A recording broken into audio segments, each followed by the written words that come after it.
Welcome to Beyond Talking Points from Little Visionaries Bookstore. I'm Bridgitte Jackson-Buckley, and today I'm speaking with Sarah Peyton. Sarah Peyton is a neuroscience educator, certified trainer of nonviolent communications, constellation facilitator, and the author of the Resonant series, Your Resonant Self and Your Resonant Self Workbook.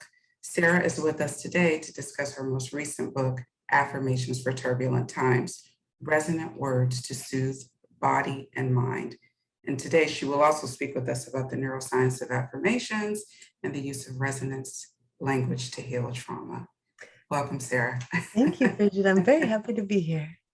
Thank you. Okay, so Sarah, I've heard of nonviolent communications, but I'm really not clear on exactly what it is. When I hear the term, I just make a huge assumption that it means not to argue and not to be defensive and all that, but I know there's more to it. Oh, yeah. So please explain, what is nonviolent communication? Nonviolent communication was developed by Marshall Rosenberg, kind of coming out of his experience of the civil rights struggle of the 1960s. So here we are kind of, in a whole nother time period where it can be helpful to think about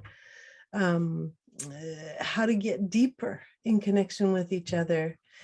And what nonviolent communication does is it has us talking to each other kind of at the level that we're usually talking, and it's asking us to think about what is below what we're talking about and what is below what our friend is talking about.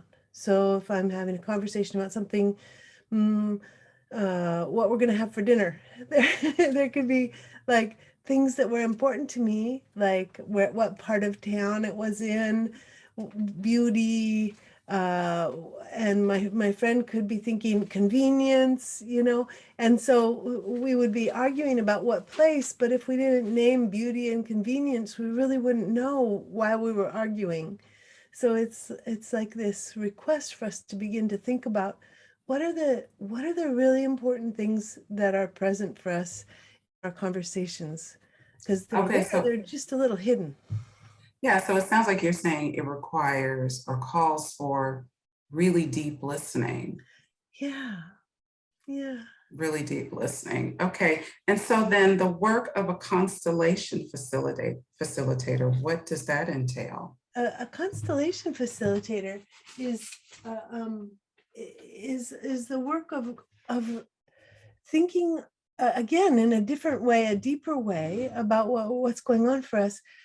With nonviolent communication, we're thinking about what are we longing for in essence, and in constellation work, we're thinking about what are the family patterns that go beyond this generation that might be affecting the question that's at hand. So if I'm thinking about my depression and I'm working with it with family constellations, then I'm thinking about what was it like for my grandmother? What was it like for my grandfather? And as I even say those things, depression and my grandmother and grandfather, I think of their lives and how they were impacted by history. My grandfather was sent to Europe during World War II and came back with post-traumatic stress. World War I, came back with post-traumatic stress disorder, which then impacted my father's childhood and then has this transgenerational effect on my childhood, because my dad also had depression, but really it came from traumatic military service, and history. So whatever our families have been involved in terms of history has an impact on us, has an emotional impact, but it also actually has a researchable genetic effect on us. We can see what our families have lived through by looking at the epigenetics of the protein sheath around our DNA. It's quite extraordinary what people are starting to be able to see when they look. It's like the tree rings. When you cut a tree and you look at, it's like our bodies show that kind of information about how history has impacted our families.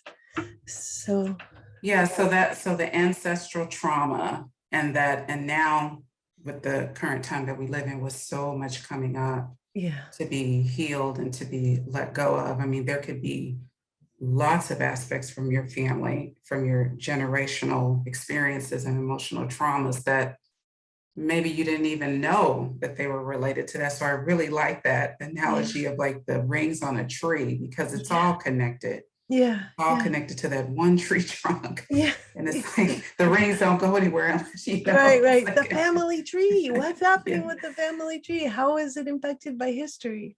Yeah. yeah, yeah. Okay, so with regards to interpersonal neurobiology and your most recent book, Affirmations for Turbulent Times, this is not just about speaking positively. This is No. so much more than that.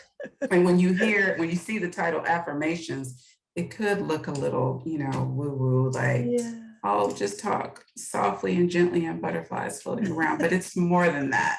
So, so It's talk much to us more about than what that. it is. Yeah. Well, first of all, there's this kind of wonderful research that affirmations do something very similar for us as what we're talking about nonviolent communication doing for us in conversation. It's like as we listen to ourselves and what our dreams are, what are the kind of bedrock foundational values of our soul in a way that are present in our dreams. So we could take a really fluffy dream like, where would you like to go on vacation? Would you like to go would you like to go to Jamaica on vacation? Would you like to go to Hawaii on vacation? And then you can start to think, what even with that fluffiness, what are the values that I long for, that are a part that I want? What gift do I want to give myself with that trip to a particular place? Is there something like really needing to be tapped into my own love of adventure? Do I Mhm. do I need rest? And do I love it when I have a sense that nature is supporting my sense of rest? Um, is there something about being in a place where there's lots of music and dancing and people talking to each other? There's something about sociability and connection and community.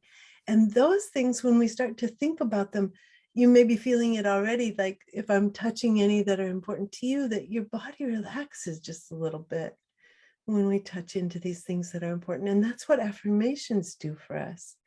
So if we're thinking about health and well-being, we've all got all different kinds of impacts on our health and well-being.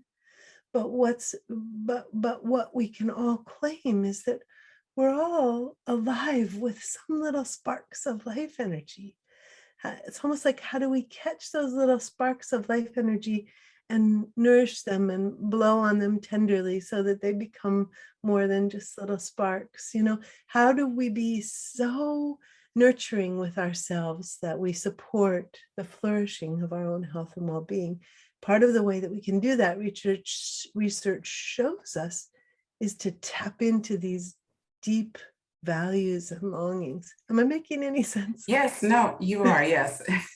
So you're saying that affirmations um, can tap into those deep values and longings. Okay, so what I'm curious about with your work is, I mean, you have a scientific approach to it.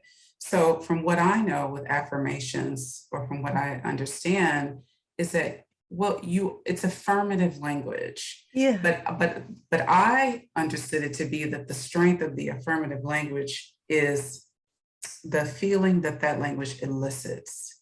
So like you just spoke about a wonderful vacation, and I did feel relaxed. So I'm just not sure how the science fits into that Mm, feeling that I'm I, having. So if I'm speaking something and I'm feeling lovely, then that's the energy I'm putting out there. So where does the yeah. science Well, is what the science shows us is that, like, we can have a general affirmation, like, I am rooted in my own strength.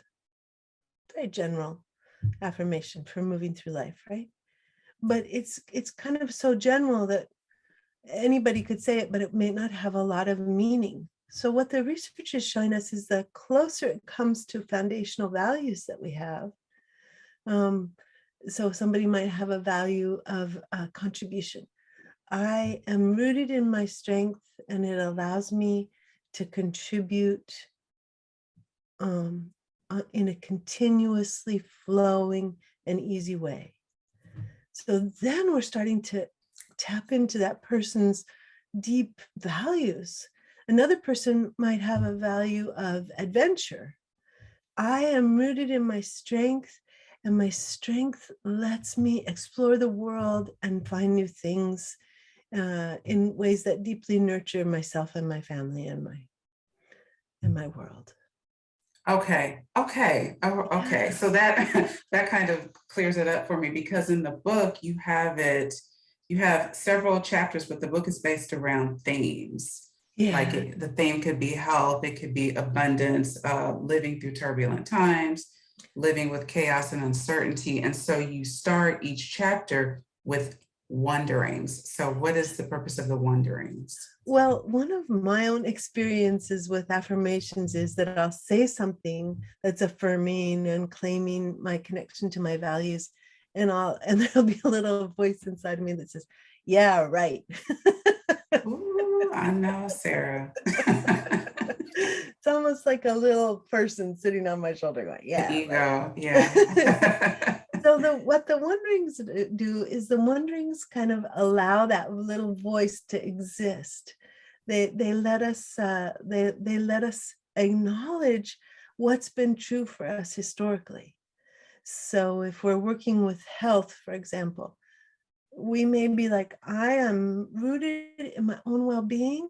I am present to and I'm nurturing to my own health.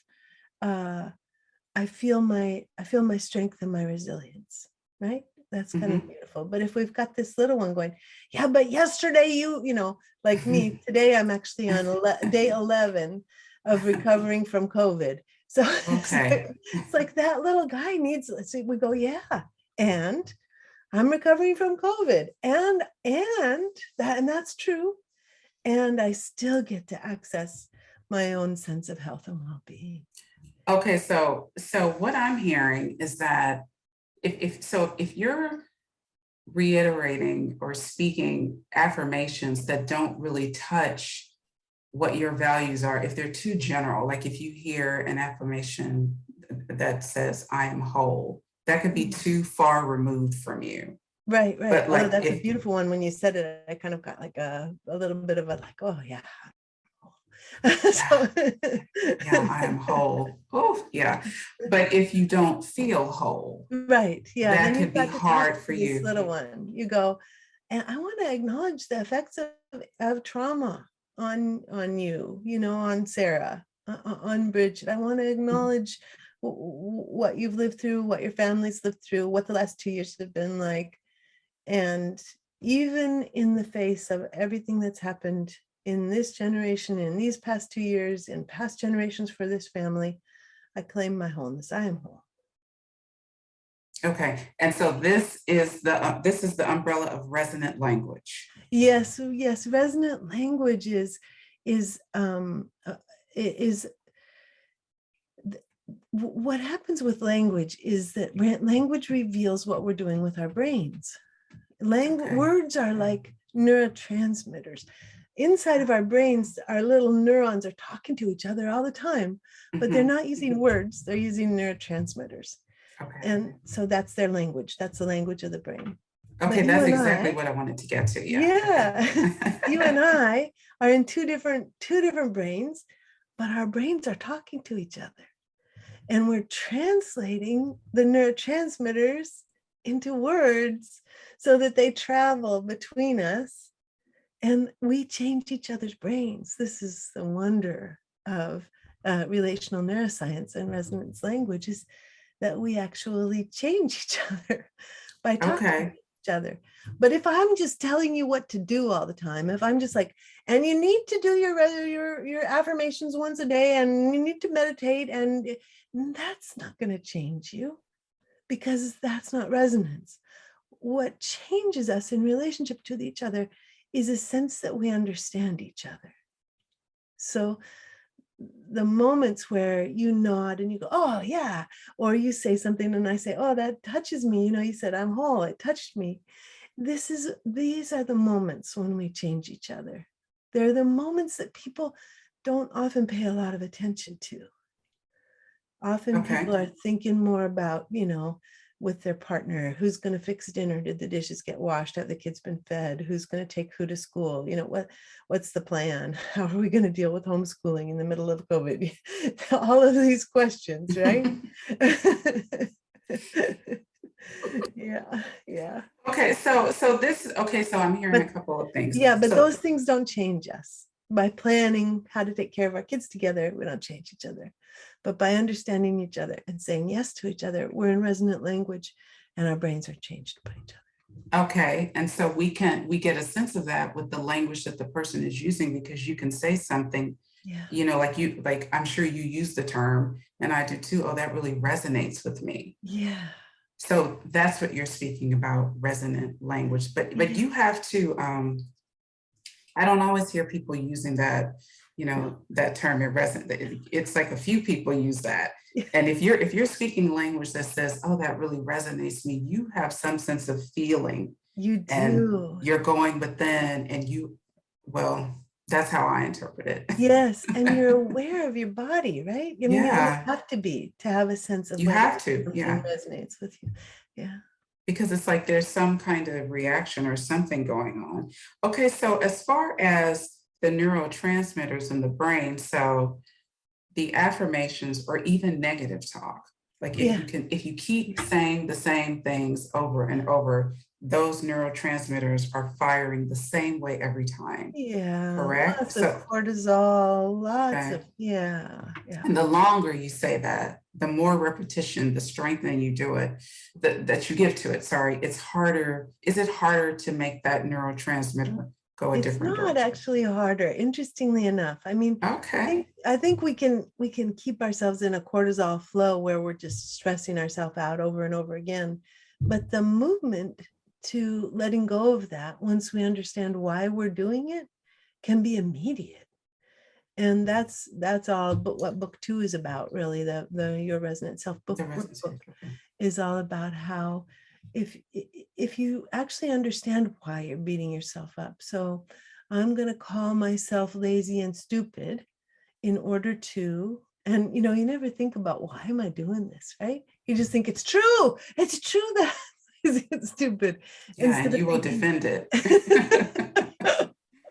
instead of thinking, why would I say that to myself? What is the deep need? Again, sort of like, what is the deep need that I'm meeting? So if I'm going to believe that I'm lazy and stupid, then I'll do that in order to make my mom true, make my mom's words true, in order to support my mother, who used to tell me I was lazy and stupid. Oh my gosh, that just went straight in when you said that. Yeah. You said, what do I need to believe that's true? Yeah. If you have this repetitive thought, like I'm stupid, or I'm incapable of doing this, I'm afraid, like I'm alone, no one Yeah. supports me.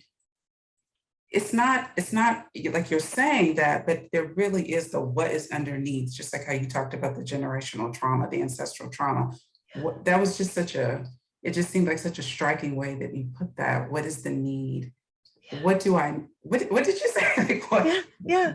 Well, what does I need to believe about this? yeah. What is it that I'm invested in believing about myself? Yes. And what if I understand that I'm meeting deep needs by believing that, not that it's true? Yeah. Like, I will call myself lazy in order to be like my father, who was also depressed and also couldn't admit it, no matter the cost to myself. I will believe that I'm not enough in order to explain why my mother turned away from me, no matter the cost to myself. I will believe that I'm too loud, too much, too sensitive, in order to be able to understand all of the teasing and humiliation that I had in my family or in my school. And the thing about that is, once you start to drill down and really go deeper, they're beliefs that we're reiterating as if they're facts. Yes. Yeah. And it's like, and I know it's hard, that conditioned brain, those neurotransmitters going that same way every time. It's hard enough to change your own mind, trying to change somebody else's mind. But it is, it is a matter, it seems, of changing your mind. And there are tools like the work that you're doing with your resonant self, the language and all of that, Yeah. the neurobiology of affirmations to help you to make these changes, to understand that these are beliefs. Yeah. It Yeah. is, it's something lingering underneath. It's not a fact. It's just something you're Exactly. telling yourself. Yeah. I like to say it's not truth, it's trauma. If we're being mean to ourselves, Oh, yeah. Yeah. yeah. It's not truth, it's trauma. Yeah. Okay. So we've talked a lot about affirmations, but I've listened to a few of your interviews to prepare for this, and I'm so curious, Sarah. You talked about so the circuits in our brain, and that the power of words, whether it be negative or positives, and the effect that they have on eliciting feelings. So we know if I say I'm stupid, that doesn't make me feel good. And it Okay. does, it gives you the cortisol, it makes you feel alone. Hmm. When we're bad or stupid or lazy, it means that nobody should be with us because we're bad and people should go away from us. So there's a loneliness in it, as well Yeah. as just a general stress in it. Yeah. So how does that play out when we're listening to people speak to us, like over the media? Because you talked about certain words eliciting like the fear and panic circuits in our brain and what Oh, that does to us, the type of behavior that it can nudge us in the direction to go. yeah. And just in these last years, especially as scarcity increases with global climate crisis, and of course the scarcities that come with the pandemic, we're very vulnerable as a population all over the world. The populations are really vulnerable to the use of words that elicit disgust and make Yeah, people that's a other. Yeah, yeah. and blame immigrants for American problems, or blame immigrants, blame Syrian refugees for Hungarian problems. Depending on where you are in the world, it's global, it's international.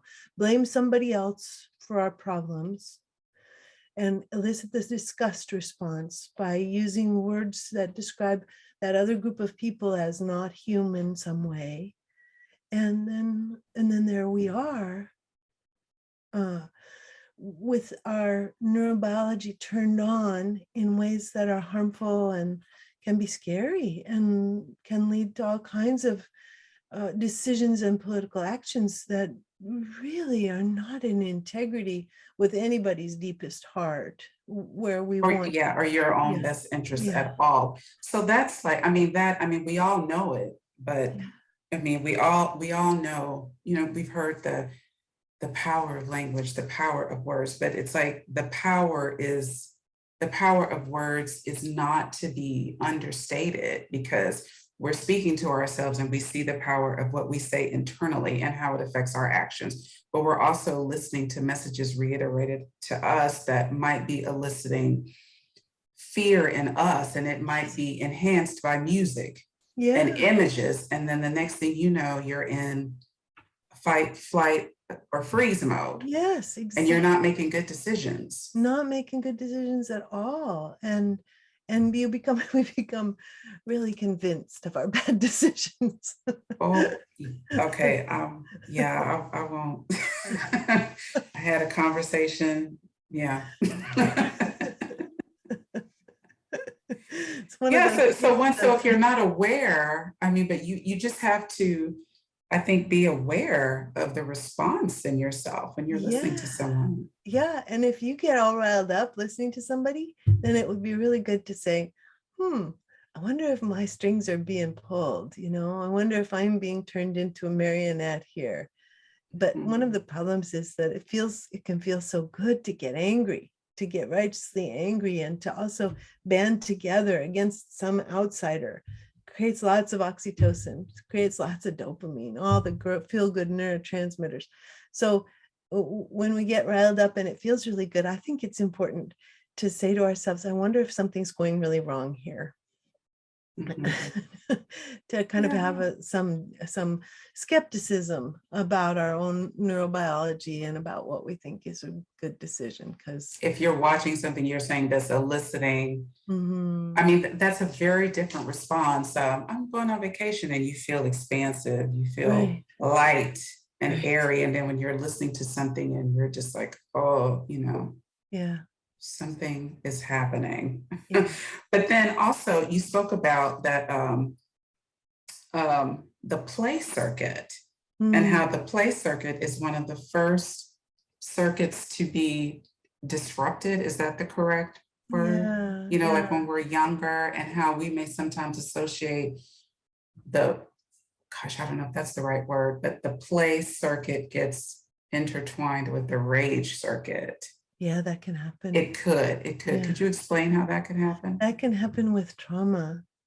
So, so the play circuit is the circuit that lets us know that things are going well.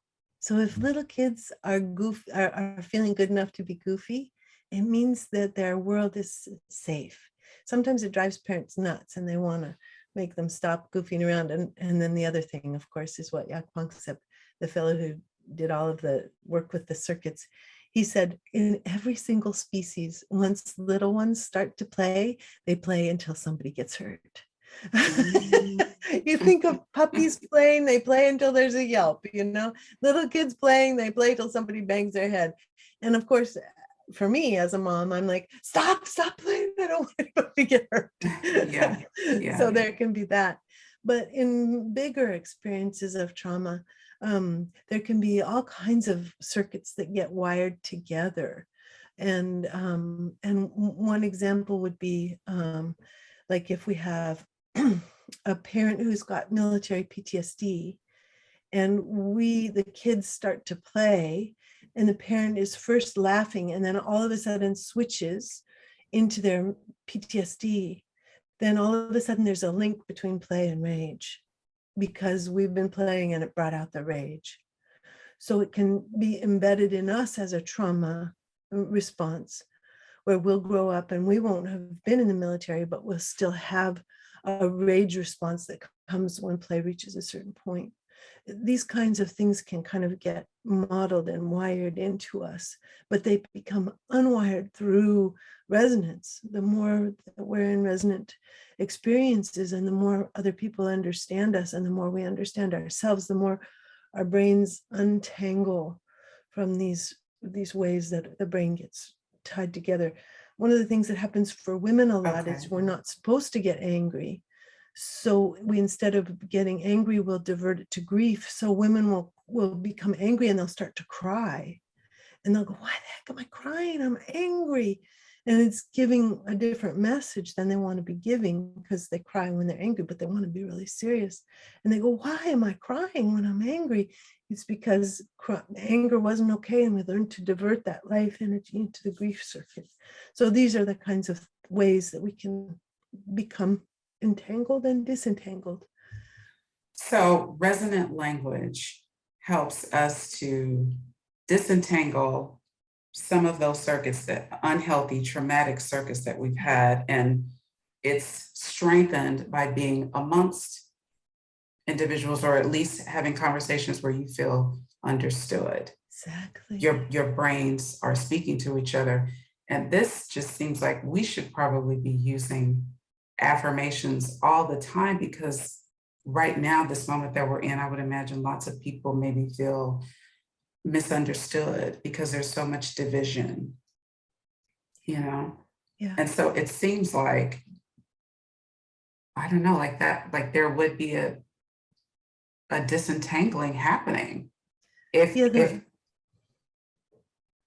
the more if people go to that place of like, what am I really hearing when someone else is talking? It gives brains breathing space to start to get unhooked with disgust, unhooked with rage, unhooked with grief. but you have to act, I mean, you have to actively, like you really have to actively be present with that, because language can be so triggering. It's so As you know, I mean, it's something that's said is the trigger, but we know that if you get upset, it's not for what was said, it's whatever the meaning you have attached to the words and what's underneath. yeah. But you really do have to be present and enough to, okay, I disagree. I don't believe what is being said. I don't agree with what is being said, but I can be calm and I can be present, Yeah. and everyone is entitled to their opinion.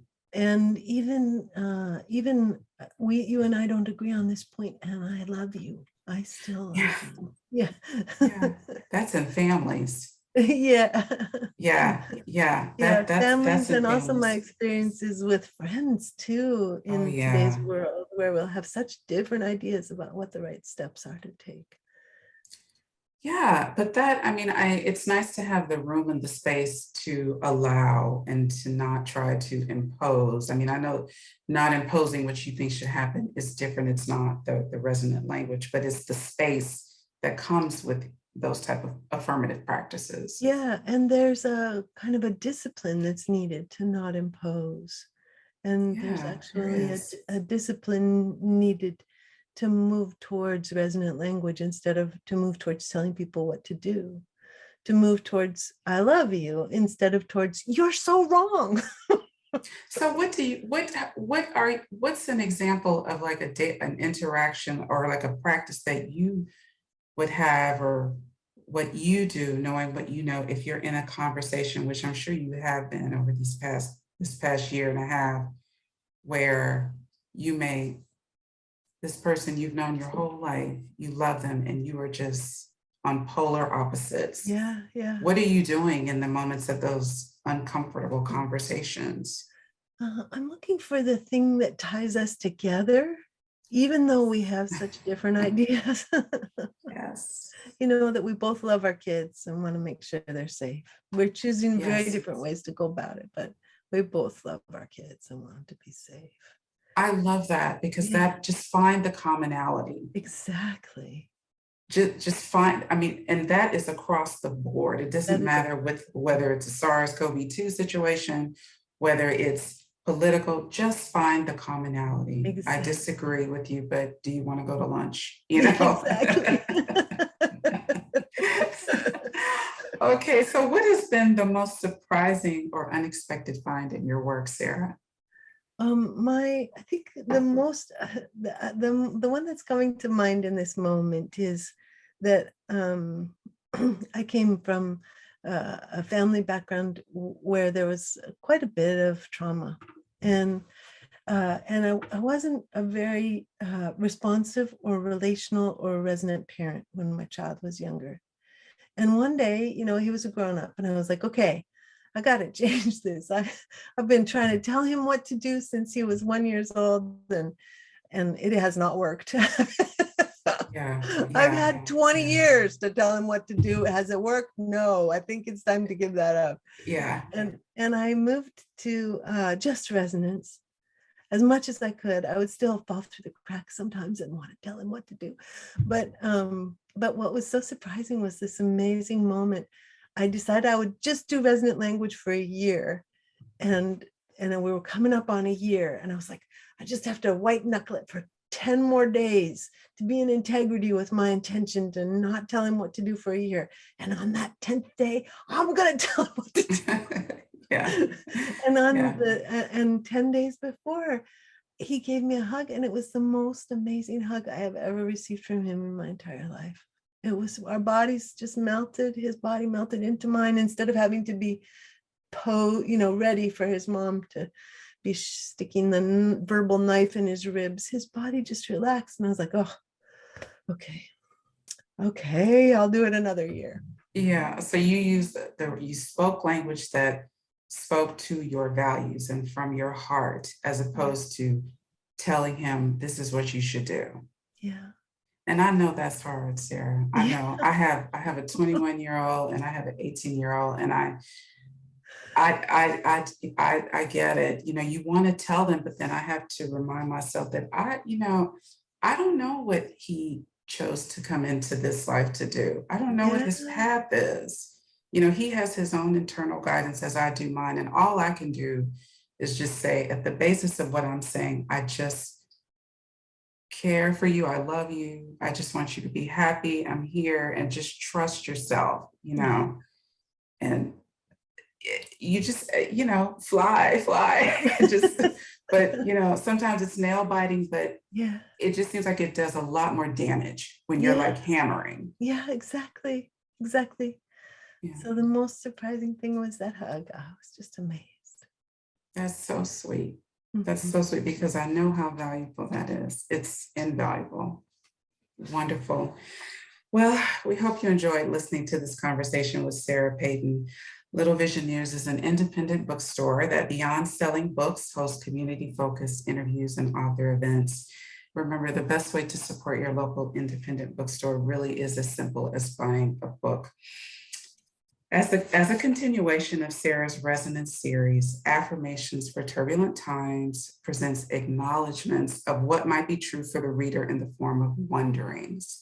Those wonderings are then united with affirmations that support brain growth and nourish the neurons of self-attachment to foster lifelong well-being.